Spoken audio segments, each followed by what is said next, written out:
Watermelon ஜூஸை நல்லா க்ரீமியாக ட்ரை பண்ணியிருக்கீங்களா? இது டேஸ்ட்டு சூப்பராக இருக்கும். ஜஸ்ட் ஒரு 5 மினிட்ஸில் ரெடி பண்ணிடலாம்.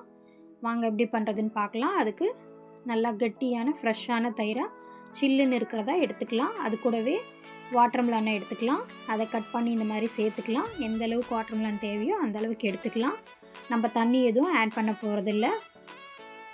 அதனால் வாட்டர்மெலனே தேவையான அளவுக்கு ஆட் பண்ணிக்கலாம்.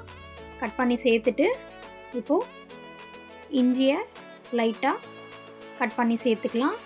கர்டு, ஜிஞ்சர் எல்லாமே சேர்த்து நல்லா ரெஃப்ரெஷிங்காக டேஸ்ட்டு சூப்பராக இருக்கும்.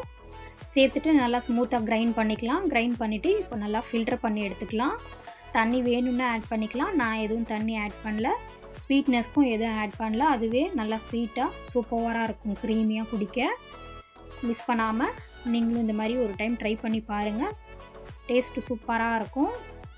ஐஸ் க்யூப்ஸ் வேணும்னா ஆட் பண்ணிக்கலாம். நான் இன்றைக்கி ஐஸ் க்யூப்ஸ் ஆட் பண்ணல. ஏன்னா எங்கள் வீட்டு குட்டீஸுங்க ஐஸ் க்யூப்ஸ் வச்சா சாப்பிட்றாங்க. அதனால் நான் ஐஸ் க்யூப்ஸே வைக்கலை. இது கூட வேணும்னா நம்ம வாட்டர்மெலனும் கட் பண்ணி சேர்த்துக்கலாம். சூப்பராக இருக்கும் குடிக்க. அதே மாதிரி இது சம்மருக்கு நல்லா ரெஃப்ரெஷிங்காக டேஸ்ட்டு சூப்பராக இருக்கும். எவ்வளோ வேணாலும் குடிக்கலாம். மிஸ் பண்ணாமல் நீங்களும் வீடியோ சேவ் பண்ணி வச்சுட்டு ட்ரை பண்ணுங்கள். எப்படி இருக்குன்னு கமெண்ட் பண்ணுங்கள். வீடியோ பிடிச்சிருந்தா லைக் பண்ணிக்கோங்க. இந்த மாதிரி சிம்பிள் அண்ட் டேஸ்டியான ரெசிபீஸ்க்கு நம்மளோட பேஜை சப்ஸ்கிரைப் பண்ணி வச்சுக்கோங்க ஃப்ரெண்ட்ஸ். பாய்.